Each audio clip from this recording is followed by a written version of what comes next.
Clase y calidad son dos palabras que bien podrían definir a mi invitado de esta noche. Nacido en Manizales y con 12 años de alternativa, es al día de hoy uno de los toreros más importantes de Colombia. Juntos hoy conoceremos a este gran invitado porque tengo el gusto de tener hoy en la entrevista con Lu al matador de toros José Arcila, triunfador, uno de los dos triunfadores de la corrida pasada de Manizales. Voy a mandarle la solicitud. Ya está por aquí. En unos instantes ya se conecta con nosotros. Muchas gracias a todos los que se están conectando ahorita. Matador. Hola, buenas noches. Hola, Matador. Muy buenas noches. ¿Cómo estás? Ahí estamos perfectos. ¿Me oyes bien? Sí, te escucho perfecto. Buenas noches y pues bienvenido a la entrevista con Lu. La verdad es que va a ser un agasajo. Muchas gracias por haber aceptado la entrevista. No, a ti, a ti. Tenía muchas ganas de esta entrevista, ya no la debíamos.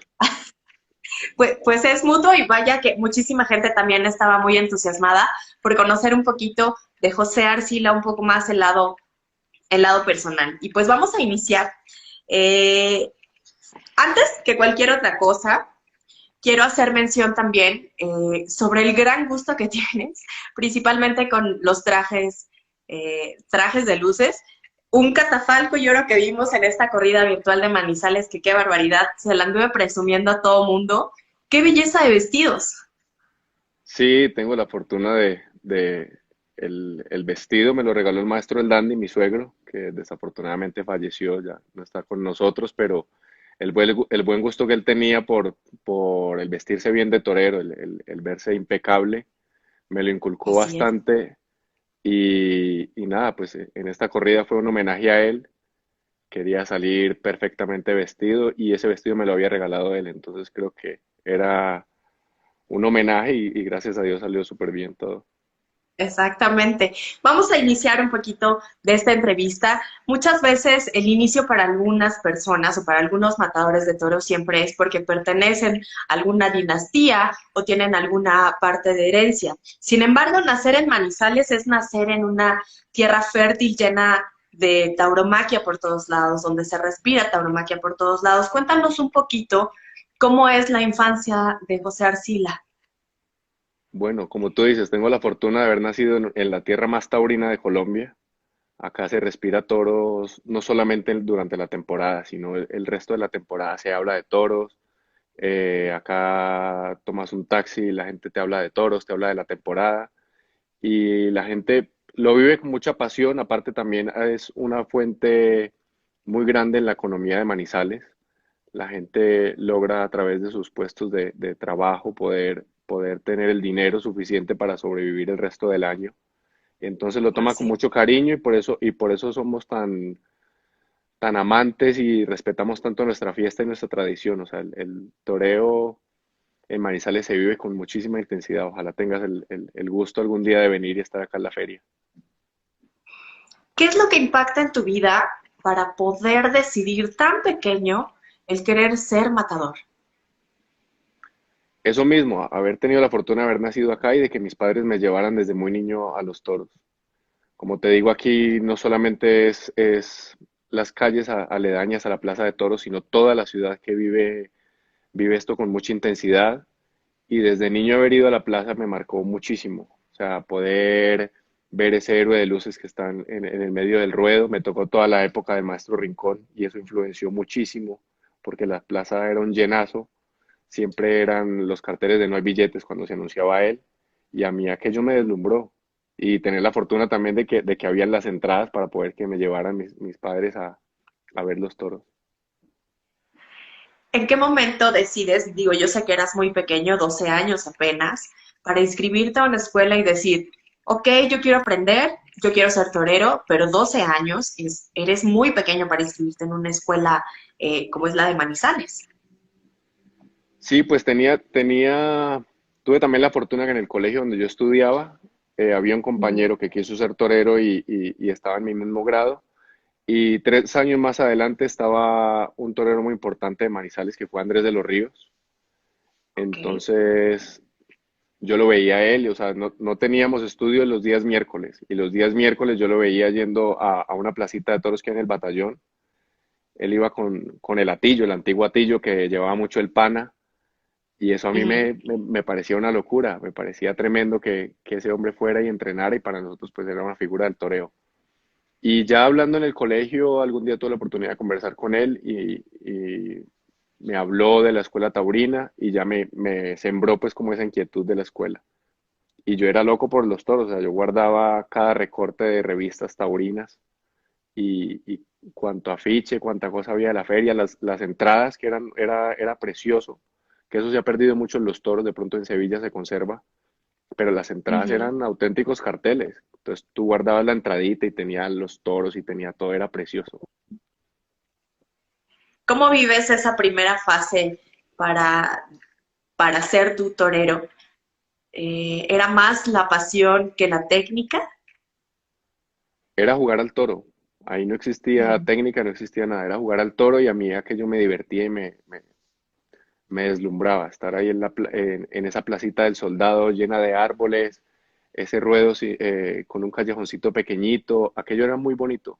Y todos pues estábamos ahí muy pendientes de los maestros. Nuestro maestro era Oscar Romero, que era un señor que fue banderillero y nos inculcaba mucho el amor por el toro. O sea, creo que en mí ha influenciado mucho todo esto de que he dado con gente muy buena y gente que ha respetado el toro y lo ha amado tremendamente. Entonces, como dicen en la fundación de Víctor Barrio, el toro hay que enseñarlo y cuando lo enseñas te apasiona loca.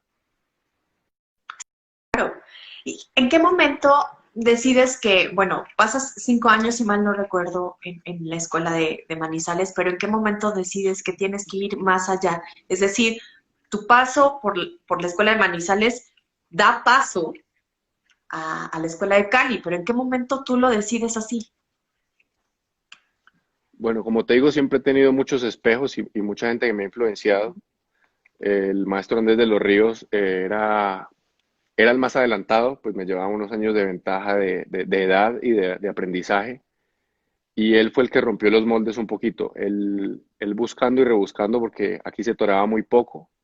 Él Ujú. buscó y había una escuela taurina. En su momento fue hasta la segunda más importante del mundo, después de la escuela de Madrid. La escuela de Cali funcionaba tremendamente bien. Y él fue el que dio el paso a esa escuela. Y ya cuando venía los fines de semana nos contaba de los cursos prácticos y cómo toreaban más seguido y que en realidad pues habían maestros que eran matadores de toros, que en su momento era Enrique Calvo el Cali, y yo estaba cautivadísimo por el toro y por el mundo del toro, y seguía igual jugando al toro, o sea, solo jugando al toro, pero él fue el que abrió como el camino, y ya luego yo no aguanté más estar acá. O sea, cambié los amigos y salí por ahí cuando en esa época de 12 13 años ya empiezas a salir, y cambié eso por Ajá. un capote de una muleta, que era lo que en realidad me enloquecía a mí. ¿Qué tan complicado es esta parte en la que, bueno, ya no vas a estar cerca de tu familia, que te tienes que alejar precisamente de las comodidades, pudiera decirse, comodidades en el sentido de que, bueno, estás en casa a final de cuentas, pero trasladarte y ya no vivir con la familia, ¿cómo fue ese cambio para ti siendo tan joven? Durísimo, durísimo, sobre todo porque soy muy apegado a mi madre y haber dejado a mi mamá y haberla convencido de que me dejara ir tan niño a una escuela taurina y a querer ser torero, pues en mi casa había afición, pero no había pues nada más allá de querer ir a los toros y de disfrutarlo. Y ya cuando me lo Claro. tomo yo más en serio y le digo que quiero ser torero y quiero estar en la escuela taurina de Cali, pues aquí fue un revuelo tremendo en mi casa y como tú dices, tenía todas las comodidades. Tenía mi habitación, mis comidas, tenía el colegio cerca. En Manizales, que es una ciudad pequeña, pues todo está cerca, los amigos y todo eso. Pero la determinación de querer ser alguien en el toro creo que fue el que me llevó a dar ese paso siendo muy niño, o sea, durar desde muy pequeño y tomar decisiones que te marcan para la vida. Y que a final de cuentas vale la pena a veces hacer sacrificios que uno en ese momento no lo ve como sacrificios, porque estás siguiendo a final de cuentas tu sueño. Total, total, y ha valido la pena con todos los esfuerzos y con todo ha valido la pena cada segundo. ¿Cómo fue ese desarrollo ya un poco más profesional en Cali? Bueno, en Cali ya me encuentro con una barrera grande y era que allí no iban a jugar al toro. Allí era más profesional y habían toreros muy importantes. Estaba Ricardo Rivera, que en México es muy recordado. Estaba Andrés de los Ríos, Cristian Restrepo, el maestro Enrique Calvo del Cali, que era extremadamente riguroso con los entrenamientos, y ahí fue un golpe de realidad muy duro, porque no era jugar, era ya estar más en serio y querer destacar. Y eso fue lo bonito, ya era amor propio, ya era querer destacar, aprender rápido la técnica y demostrar que sí querías. Y era un grupo muy grande, yo me acuerdo que éramos 40, 50 muchachos queriendo ser toreros y buscándonos un cupo por repasar una vaca o dos vacas. Era complicado abrirse campo, pero pues gracias a Dios tuve la fortuna de ir avanzando, ir subiendo los grupos, eran varios grupos, y en un año y medio logré posicionarme en el grupo número uno, que era lo que aspirábamos todos en la escuela de Cali. ¿Cómo es el nivel de competencia siendo joven? Apenas empezando, ¿no? O sea, creo que pocas veces la gente se da cuenta de eso, de que tienes que hacerlo a marchas forzadas y que tienes que sobretrabajar para lograr tu sueño. Sí, total. Aparte había hasta regionalismo, o sea, éramos tres o cuatro de Manizales, eh, Ujú.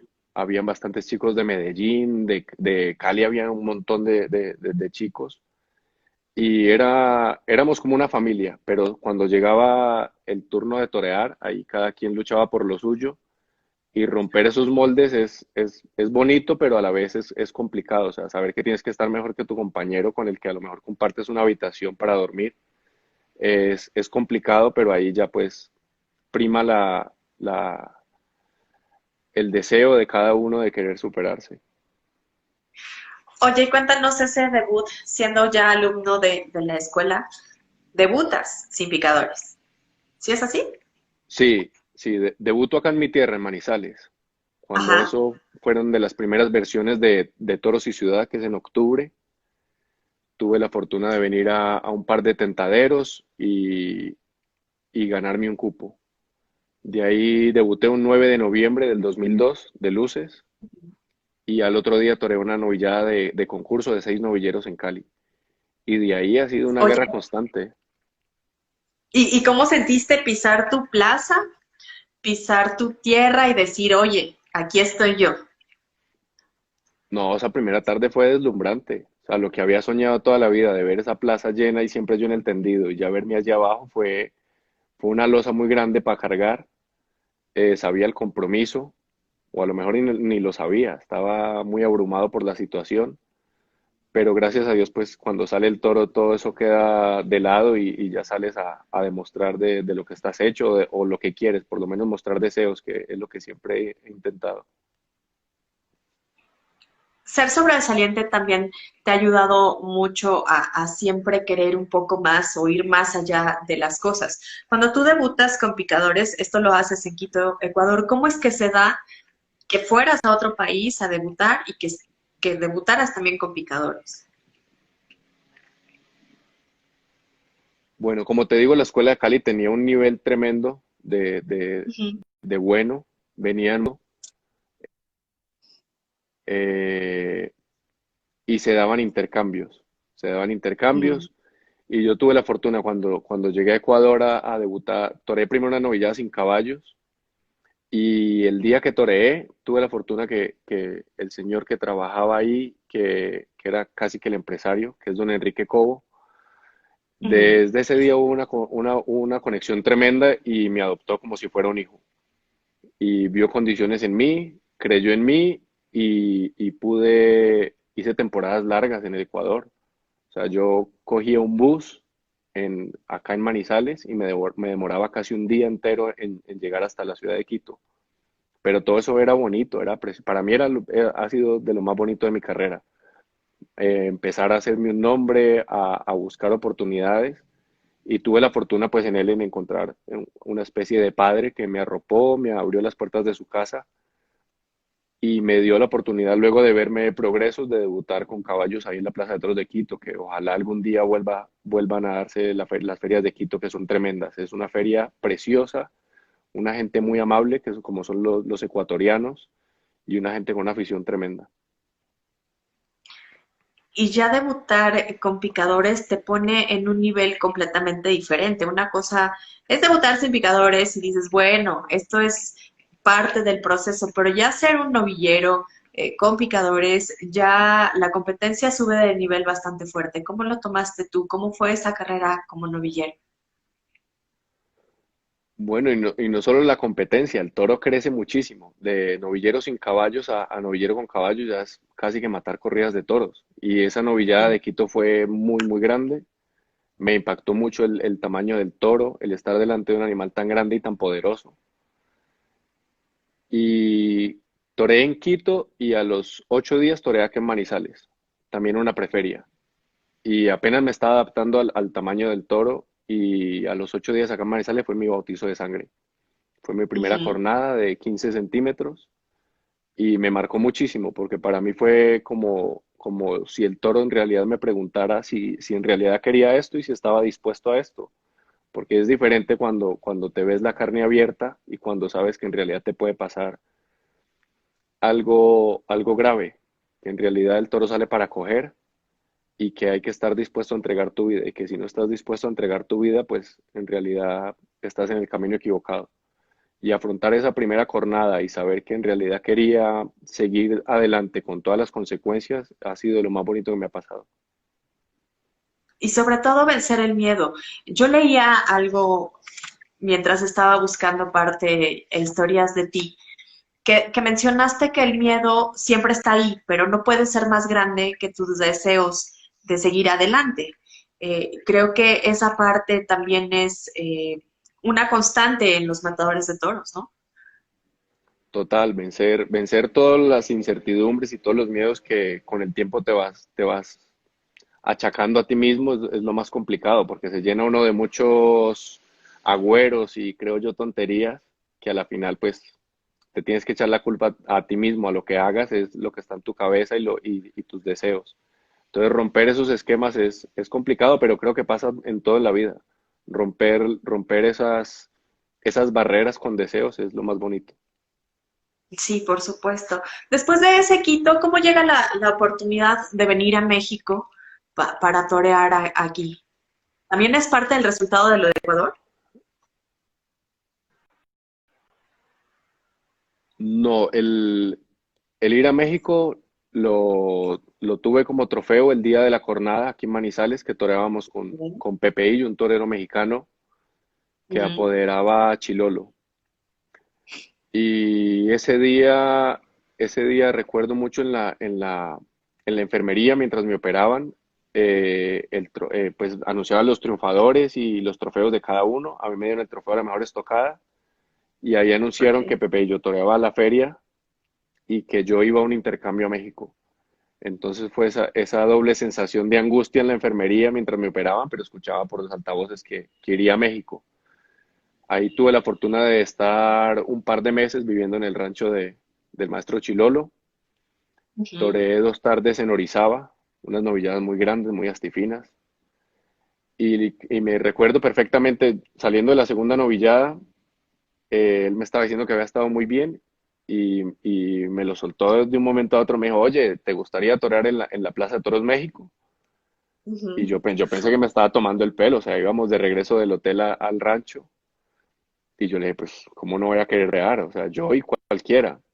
Y me dijo, no, es de verdad, o sea, has estado muy bien hoy y te mereces una oportunidad. Si quieres torear en la México y me dices que sí, ya mismo hablo en ese momento el empresario era Herrerías Ajá. y, y me parecía irreal yo estar escuchando ahí la llamada con Herrerías diciéndole, oye, no, este chico vale la pena y hay que ponerlo a torear.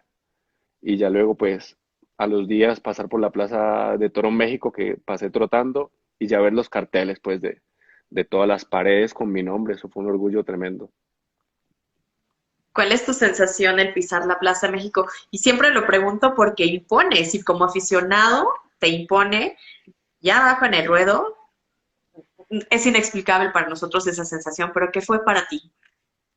Pues recuerdo mucho haber llegado al patio de cuadrillas que es empezar el embudo, empezar a Ajá. caminar y aquello no se terminaba. O sea, yo caminaba y caminaba hacia abajo muchísimo, muchísimo, no se terminaba y era como agobiante. O sea, de ahí no tenías escapatoria, era hacia adelante sí o sí.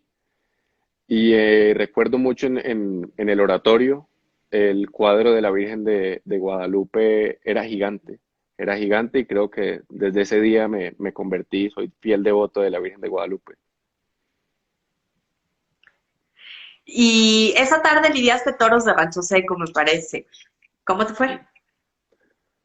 Bueno, ahí tuve fortuna y desfortuna. Ese día toreaba yo con René Muñoz y Paul Cortés, la novillada de Rancho Seco. Y recuerdo mucho que estuve muy bien en el primer toro. O sea, conservo el video y sé que de verdad estuve bien porque es complicado juzgarse uno y verse bien en un video. Ese día estuve muy bien. Le tocó en suerte a Paul Cortés un novillo extraordinario de Rancho Seco y lo indultó. Sí. Y no se indultaba un toro desde Feligrés, que fue el toro del Juli, el novillo del Juli. Entonces, pues la gente enloqueció con Paul Cortés y se olvidó de mí, por decirlo así. Sin embargo, regresas a tu país o te quedas una temporada con nosotros, ¿no? Me parece. Estuve algo más, estuve un mes o un mes, algo más y ya me regresé. Y ya me regresé para mi tierra. ¿Y cómo ves la afición? ¿Cómo arropamos a los extranjeros? Digo, yo podría decirlo, pero es mejor que lo diga el que llega. Es complicado, la afición mexicana es complicada porque es una afición que se entrega mucho, reconoce cuando te entregas de verdad. También es cierto que arropa muchísimo a sus toreros. O sea, Mm. el torero mexicano va por delante de todo, que ese amor propio no se ve poco y, y es bonito ver cómo arropan a sus toreros y aparte te motiva a estar mejor, te motiva a cortar las Sí. orejas y no quedarte atrás. Después de esa visita a México y tú regresas, bueno, sigues toreando como novillero y yo creo que siempre ha sido una baraja fuerte en cuestión taurina en Colombia, o sea que eres un representante siempre en la etapa en la que tú te encuentres, siempre ha sido sobresaliente. ¿Cómo es que se da tu alternativa? ¿En qué momento llega y te avisan? Porque siempre o recibes una llamada o te dan la sorpresa, pero ¿cómo fue ese caminar para llegar hasta tu alternativa? Bueno, fue complicado, como te digo, fue muy complicado hacerse a un nombre acá en mi tierra, Ujú. torear todas las novedades de las ferias en Colombia, en lo que era Bogotá, fui a Medellín, a Cali, tener buenos resultados. En esa época era muy malo con la espada, muy malo, lo debo confesar, era muy malo. Me sentía bien con lo que hacía delante del toro, pero luego era imposible que yo matara un toro. Entonces eso marcaba mucho que no hubiera un triunfo fuerte, un triunfo contundente, pero, pero se logró. La empresa de Manizales siempre ha contado conmigo, yo he contado con ellos y me ha dado un apoyo tremendo. Y entonces, cuando me sentía preparado para la alternativa, le pedí el favor al empresario, en ese momento era William Ruiz, y no se Okay. pudo porque coincidió con la retirada del maestro Rincón. Entonces era pues su día y era su despedida y pues me iba a ver opacado sí o sí por la despedida del maestro Rincón. Entonces Claro. esperé un año más y al año siguiente pues nada, pues me dieron esa sorpresa tan bonita de ese cartel que soñado, creo que para todos los toreros. Me parecía irreal Sí. que fuera yo a hacer el paseillo al lado del maestro Morante de la Puebla y del Juli y con la corrida de la tierra, que la corrida del doctor Miguel Gutiérrez es símbolo de garantía acá en Manizales. Y que además está arropado en fechas importantes. Sí, total. Siempre me ha aportado muchísimo la ganadería. Uno siempre cree, bueno, fue tarde soñada para ti. O sea, el resultado además fue maravilloso porque cortaste tres orejas, dos a tu toro de alternativa y otro al toro. Pero lo que tú esperas sobrepasó tus expectativas. Sí, total. O sea, sobre todo porque me hice un baño de conciencia para ese día y sabía que no tenía nada que perder. O sea, ¿qué podía perder yo al lado del Juli de Morante de la Puebla? Absolutamente nada. Lo que tenía era mucho por ganar. Ese día me sobrepasó de pronto un poco en el patio de cuadrillas verlos a ellos. Yo estaba absolutamente solo, en una esquina solo, y estaba, yo qué sé, 40, 50 personas rodeando al maestro Juli y al maestro Morante. Y yo estaba absolutamente solo, o sea, estaba con mi colocado, ni siquiera los otros dos, nada, estaba solo. Ese día me arropó mucho el maestro Juli, me habló muy bonito, Ujú. se preocupó por mí porque estuviera bien. Y ya una vez salimos al ruedo y ya me vi al lado de esos dos monstruos, eso es una locura de salir corriendo, pero fue precioso a la vez. Y que el primer toro fue un toro súper colaborador, timonel, Ujú. del doctor Miguel Gutiérrez, que fue un toro extraordinario, extraordinario. De ese día conservo una anécdota muy bonita y es que yo le pego un quite al toro de mi alternativa, que es una chicuelina y luego una tafallera. Se lo Ujú. quito, yo le pierdo un par de pasos al toro y me enredo un poquito en el segundo lance. Y con los años, esto lo vine a saber con los años. El maestro Juli en el toro siguiente le pegó el mismo quite que yo le pegué al toro, pero en una baldosa. O sea, le pegó 4 o 5 en una baldosa. El maestro ni Ujú. se movió. Y ya con los años vine a captar el mensaje y era, mira que esto se hace así y aquí Ujú. es otro nivel, es un empezar de cero. Y eso me impactó mucho, ese llegar y que te diga, oye, mucha suerte, te deseo lo mejor, pero luego cuando salió el maestro a arrollar con todo, con todo, con todo, eso me impactó bastante de él. Sí, por supuesto, y es lo que siempre menciono, la alternativa, bueno, tu día de alternativa son 24 horas, un poquito menos, 3 horas aproximadamente por una corrida de toros y se acaba y empiezas a ponerte a otro nivel. Uno cree también que tener un triunfo de esa magnitud o con ese peso pueda proveerte de corridas, de cerrar contratos, de tener una vida ya como matador de toros un poco más activa, pero a veces eso no sucede y uno, por más que quiere, no pasa así. ¿Cómo fue para ti ese cambio de novillero a matador de toros? Total, lo que dices es súper cierto. O sea, yo ese día, bueno, yo tardé semanas en bajarme de la nube. O sea, yo seguía en hombros. Yo seguía en hombros porque Ujú. había cortado 3 orejas en mi tierra y tenía una foto saliendo en hombros con el maestro Juli, con el maestro Morante y hasta el ganadero. Y yo Sí. juré que después de ese día me iban a llover las llamadas de los empresarios, iba a torear muchísimo y eso no pasó. Eso no pasó. Me fui como un dique seco, estuve esperando oportunidades, seguía llamando yo, seguía pidiendo el favor y ese favor no llegaba. No llegaba y antes de darme categoría como si me lo hubiera quitado toda y fuera uno más del montón. Entonces fue muy complicado. Remontar luego eso, tanto anímicamente como psicológicamente fue complicado, porque pensé que todo iba a venir de cara, que todo iba a ser mucho mejor, que iba a venir todo rodado, que iba a torear, que me iba a llamar gente para apoderarme y eso. Y nada, seguía siendo uno más. Eso fue complicado. Uno más y complicado, porque en el sentido de que tú ya compites con otro nivel, ¿no? O sea, es un cambio en un 2x3, o sea, ya no estás con los novilleros, ya no estás con los más jóvenes y eres el más experimentado, sino eres el novato de todos los experimentados. Total, total, total. O sea, ese año toreé 9 tardes, en el cual yo iba de último en los carteles, como es normal por antigüedad, pero me encontraba con gente que en realidad sabía lo difícil que era estar ahí, sabía lo complicado que era la profesión y que todas las tardes, todas esas 9 tardes fueron un baño de humildad.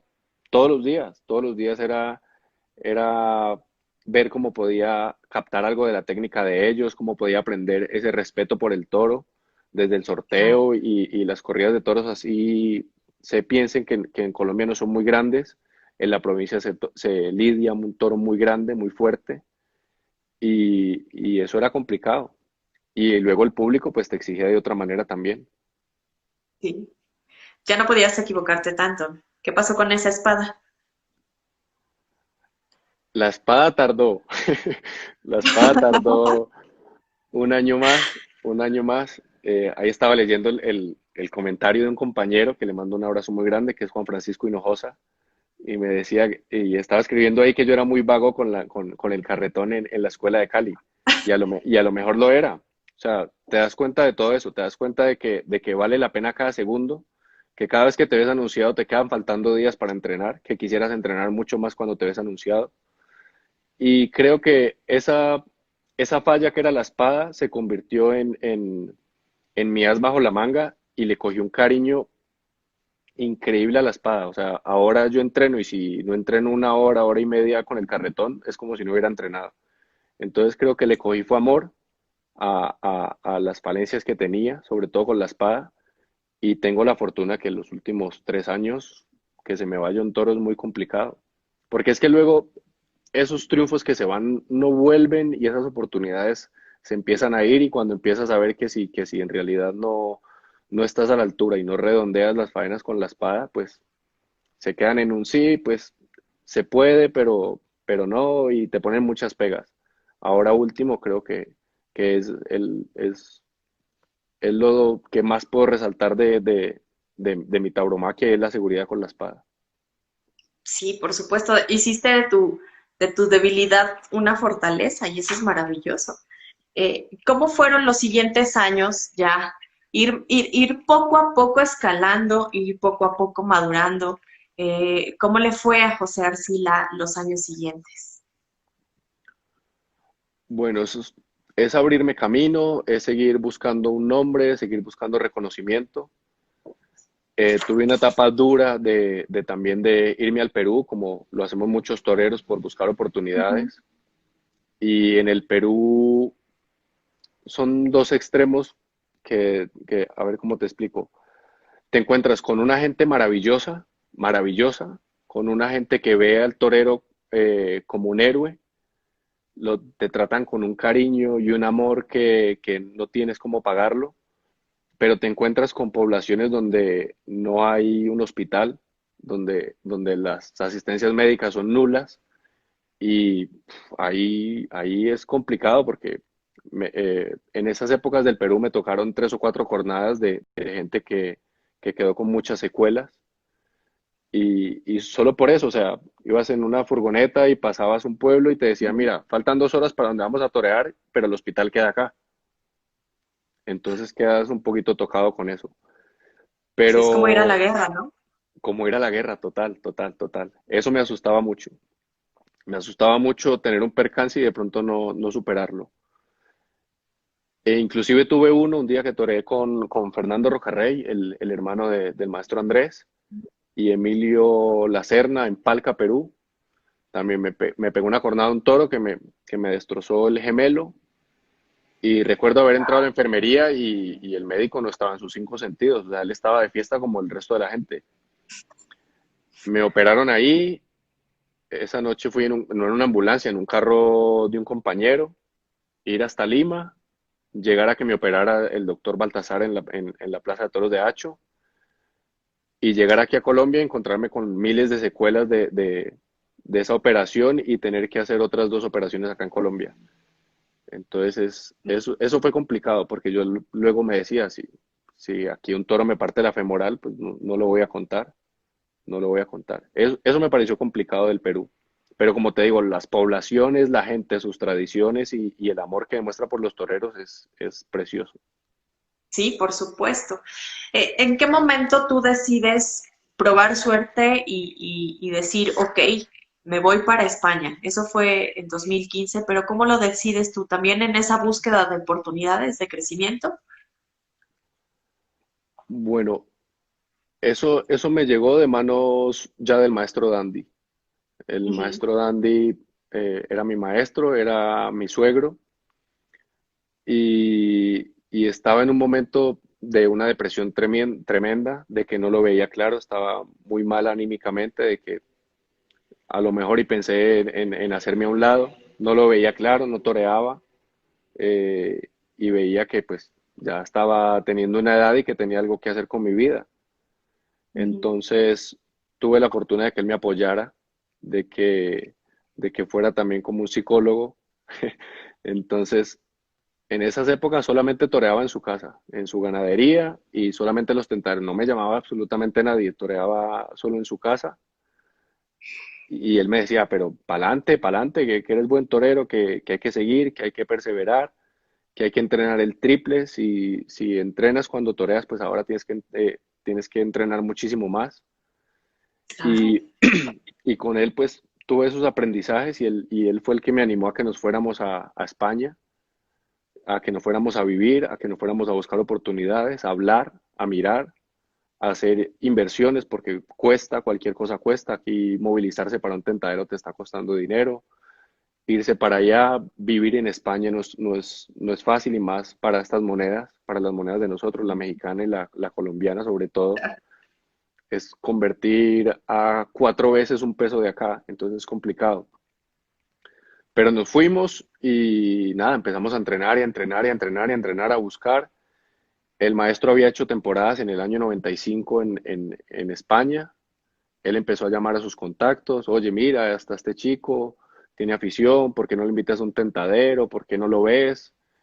Y allí era un completo desconocido, total desconocido, pues no era absolutamente nadie, pero teníamos una ilusión grandísima y aparte pues llegar a Madrid, vivir en Madrid, conocer las ventas de Madrid, eso te vuelve a llenar el espíritu de muchas satisfacciones y por lo menos de una luz de esperanza. Entonces cuando estábamos allí, la primera vez que conocimos las ventas, que a mí se me encharcaron los ojos, era la cosa más hermosa que yo había visto en la vida. Entonces le decía, ¿será maestro que algún día vamos a estar ahí adentro? Y me ya la conoces, ya estás acá afuera, ya es un paso. Vamos a ir paso a paso y vamos a ver qué depara la vida. Y ahí fuimos dando con diferente gente y con gente que quiso echar la mano. Y ahí hubo la oportunidad de un tentadero, de matar un toro. Y de ahí la persona que nos vio, que era Alberto Obrero, pues dijo, sí, vale la pena, pues busquemos a ver la oportunidad de meterlo en algún pueblo. Y lo que te decía de los toros en provincia, en España, si en España son grandes en las plazas de primera, en los pueblos y sobre todo en el Valle del Terror te encuentras con unos toros gigantes, gigantes, unos auténticos mastodontes. Pero era lo que había y era mi sueño, o sea, que había que reventar aquello.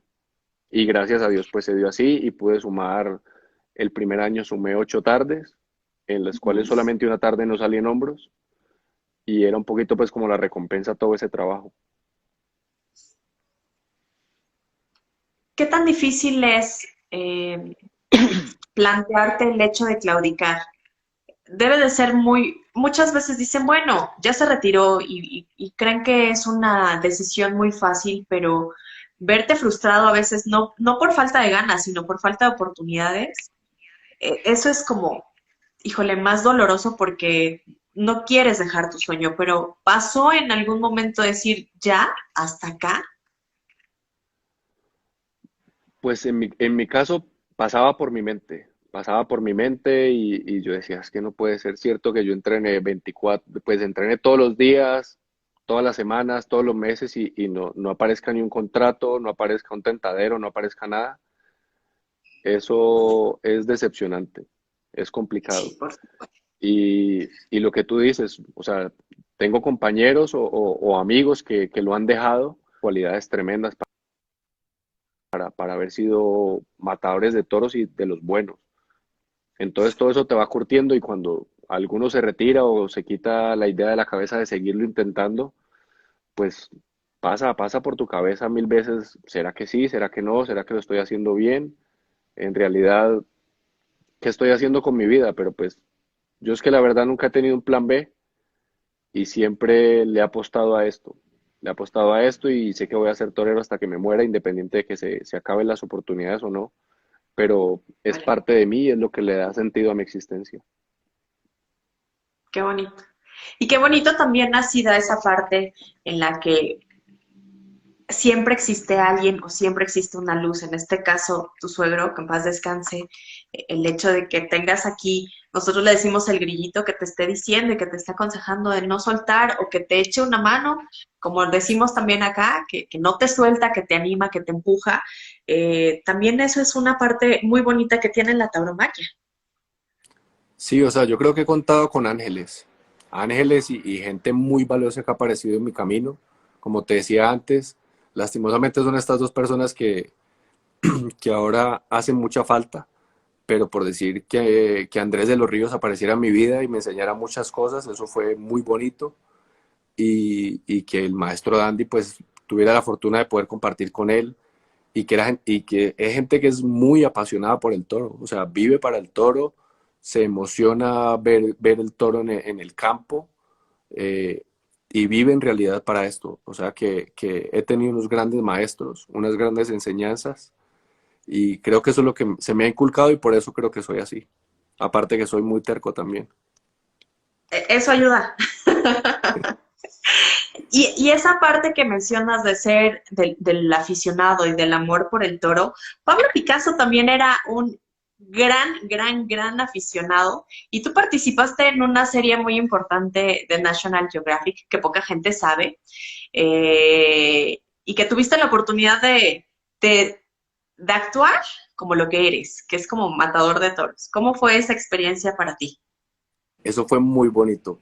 Fue precioso porque recuerdo cuando me lo ofrecieron y pues no creía yo que algo tan bonito se fuera a hacer, algo por el toro y pues plasmar la vida del maestro Picasso pues, era como un sueño. O sea, viviendo aquí en Colombia pues lo veo súper lejano una producción de esas o de ese calibre y llegar allí, ver todos los equipos de National Geographic, poder compartir varios días con el maestro Antonio Antonio Banderas. Banderas.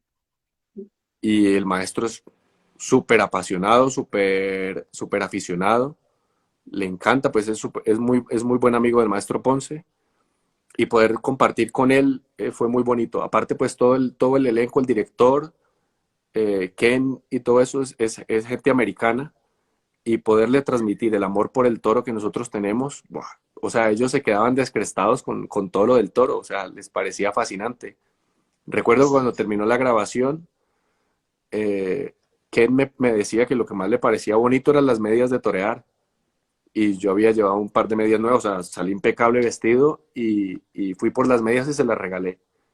Le, si esto te fascina, esto lo tienes que conservar. Y pues no creía que algo de un torero lo pudiera tener y lo tocaba como si fuera un trofeo. Eso fue muy bonito. Y esos días de rodaje fueron más bonitos todavía porque fue en la Malagueta, fue ahí en Málaga y pues el marco es incomparable. Ya luego lo de repetir mil veces las escenas es algo cansón, que no me explico cómo lo hacen los actores, pero bonito. Aparte con el toro no te da mucho chance. Había que hacer las tomas Ujú. con el toro y tenía que quedar perfecto. Pero fue bonito, el resultado final fue maravilloso y la experiencia única. Qué bonito es que poco a poco vayas avanzando, vayas madurando. Yo veo en ti esa parte. Hemos hablado ya por más de muchos años, me refiero a desde que naciste hasta el día, hasta 2017, 2018 que se estrenó la serie de National Geographic. Y José Arcila evidentemente tiene que madurar no solamente en su mente, sino también en su toreo. 2018, 2019, a pesar de ser años complicados, se ve un cambio muy bonito en tu toreo. ¿Nos puedes contar un poquito de esa parte? Bueno, ahí ya me encontraba con el maestro Dandy en España y Ujú. él admiraba mucho a los toreros antiguos y nos la pasábamos horas y horas viendo videos del maestro Viti, de Paco Camino, de Antonio Ordóñez, que pues, las máximas figuras del toreo, y él me hablaba mucho de los detalles, de la torería, me enseñaba mucho el entrar y salir de la cara del toro es fundamental, y se lo tomaba todo aquello como un ballet. Entonces me fue inculcando todo eso y a mí me iba apasionando todo eso, o sea, poder tenerlo a él todos los días comentando esos pequeños detalles y haciendo de una faena que con un detalle pudiera cambiar el destino de una tarde, eso era muy bonito. Entonces aprendí mucho de él. Como el maestro Dandy también toreaba mucho en México, me insistía mucho Ujú. en el capote y en su variedad y de todo lo que había aprendido, porque él toreó con el maestro David Silvetti y con muchos grandes y admiraba mucho a Manolo Martínez. Entonces yo ya soy un loco por los videos de ellos. O sea, veo todos los videos de ellos, veo videos del maestro Dandy también. E intento como absorber esa tauromaquia antigua que me llena. Ahorita mismo me llena muchísimo. En un principio me motivaba mucho a arrollar, así, así fuera atropellando la razón, un toreo mucho más bullidor. En su momento Ujú. colocaba banderillas también. Y, y todo esto me fue llevando a un depuramiento de mi tauromaquia, que creo que es lo que ahorita mismo se ve y es lo que nace en mi alma, en mi corazón, y pues gracias a Dios lo he podido como plasmar en el ruedo. Y pues la última temporada fue, nada, me invadió un duende y gracias a Dios no se ha ido. Sí, precisamente quería hablar de eso, y es que tuviste una temporada maravillosa y 2020 parecía apuntar que iba a ser como la espuma, porque tienes un éxito rotundo en Manizales y después en Bogotá y ¡pum! O sea, era tu temporada de cosecha de oportunidades, ya había cerrado contratos y bueno, este paredón nos dio a todos, ¿no? 2020 era la cosecha de muchos años de trabajo, de madurez, de esfuerzo, de sangre, de sudor, de muchas cosas. ¿Y cómo te va a ti? Esos dos grandes triunfos en tu país, en dos de las plazas más importantes de tu país. Primero esa percepción. Bueno, pues lo de Manizales, eh, me había tocado un poquito el orgullo porque yo quería torear una corrida de toros, no quería el festival, Ajá. y, pero se dio así. Era el festival, era la única carta que tenía. eh, lo veía complicado porque era un solo toro, esperar que ese toro se prestara para el lucimiento y al lado de las figuras más grandes del toreo. Entonces, o sea, poder ser una estrella delante del sol es complicadísimo. Pero ese día se unió todo. Afortunadamente se unieron los planetas, los dioses caprichosos del toreo. Bajaron, me dieron esos 5 minutos de gracia y creo que es de las faenas más bonitas que se han visto en Manizales. Eh, Me costó también luego asimilarlo, o sea, saber que lo que había hecho había sido tan grande y saber también que va a ser muy complicado que eso vuelva a pasar. Esperemos que Así sí, es. sigo entrenando todos los días para que así suceda, pero lo de ese día fue mágico, eso fue maravilloso, fue,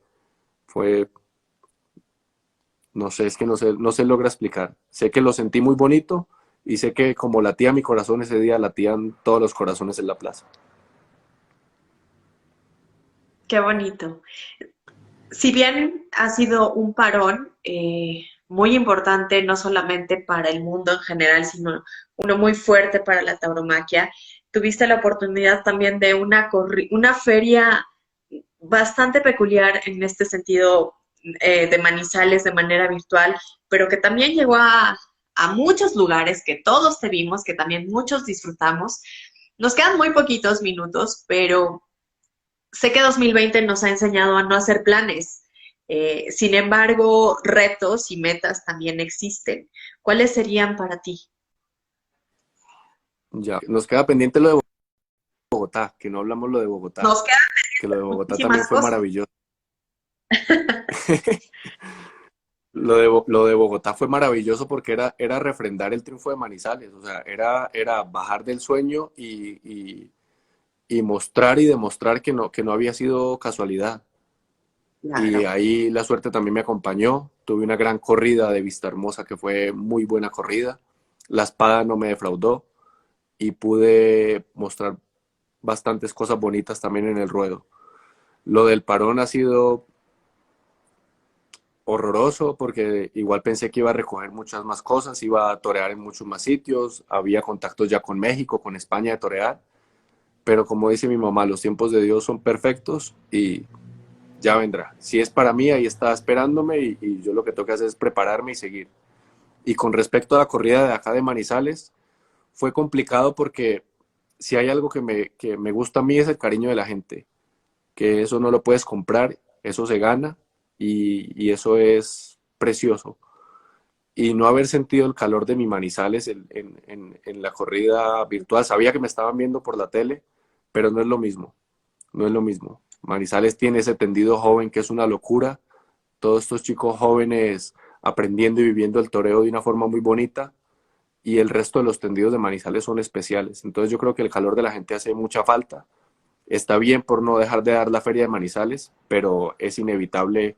Las sensaciones que tienes en la plaza como espectador y como torero tiene que ser ahí, tienes que vivirlo. Sí, por supuesto.